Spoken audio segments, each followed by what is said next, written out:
বইতা রাজা আরে বাদা মারে বাহু মাদি গোপে আরে বকে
ধন্য ধন্য সেনাপতি, উপযুক্ত সেনাপতি তুমি, শালমণিপতি।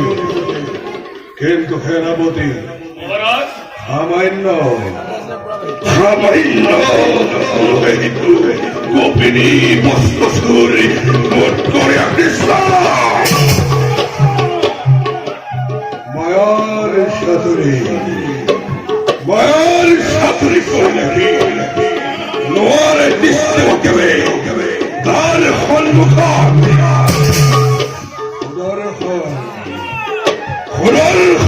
চক্র নামে আছে এক অস্ত্র তার হাতে। যে অস্ত্র করিলে প্রয়োগে প্রতি দুঃখাই দেখে কেবল অন্ধকার। থাকিলে চক্র কৃষ্ণর হাত দুমন্তর, এই দুমন্তর অস্ত্রর প্রহারতে চূর্ণ হব চক্র কৃষ্ণর। মহারাজ, বুদ্ধি আৰু বিচক্ষণতাত আপোনাৰ সমাতুল্য নাই কোনোজন। মহাৰাজ, কৃষ্ণ বিদ্ৰোহী নৃপতি গণৰ ফলে একত্ৰিত হৈ কৰো যদি আক্ৰমণ দ্বাৰকা নগৰ, প্ৰমাদ কৰিব কৃষ্ণই মনমুগ্ধ হব। সেনাপতি হস সেনাপতি, কিন্তু সেনাপতি সামান্য নহয়, সিটো গোপিনী বস্তু চুৰকুত কৰে কৃষ্ণ। কৃষ্ণ সেই কৃষ্ণৰ মায়াৰ চাতুৰীতি নোৱাৰে কোনেও কৃষ্টিব।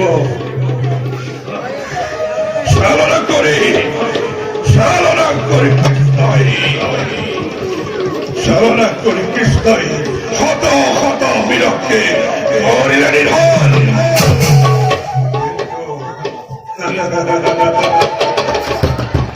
কিন্তু জৰাসন্ধৰ ভয়তে নষ্টবান হৈ কৃষ্ণই মথুৰাবাসী সবে ললে গৈ আশ্ৰয় সমুদ্ৰৰ মধ্যতে। কিন্তু কাল যমুনাৰ দৰে পৰাক্ৰমী যোদ্ধাকে কৃষ্ণই অন্যায় ভাৱে তালে প্ৰতাল।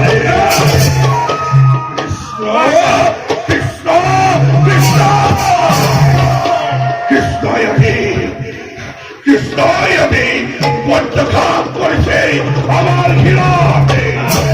নিজকে অদ্বিতীয় মহান পুৰুষ বুলি জগতত দিয়ে পৰিচয়। মহারাজ, পৃথিবীর মূর্খ মানবে কৃষ্ণক দেবরু দেবতা বলে করে আর খেয়ে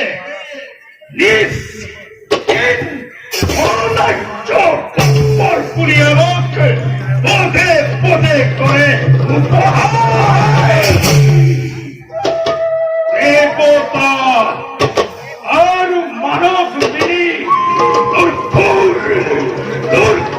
ষড়যন্ত্র করে আমার উপরে দেবতা দেবতা দেবতা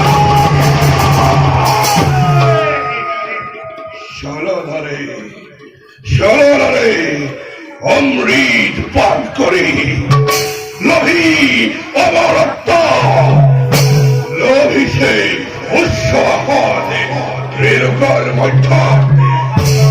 সেই হেতু নিন্দবনী কুৎসাৰ পৰিহাস কৰে আমাৰ ওপৰত।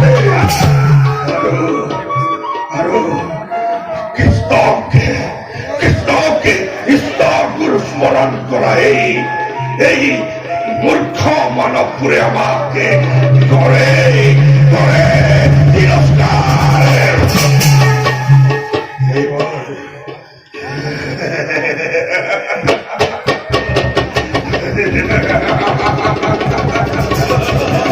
এইবার কৃষ্ণর পুকুর অমৃত পান করে কৃষ্ণ তোর প্রাণ মরে করে।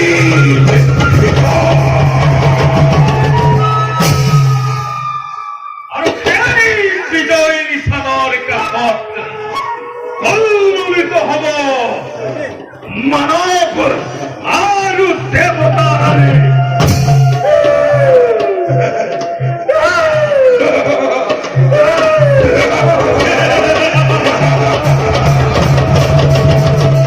আন্দোলনৰ ধ্বনি।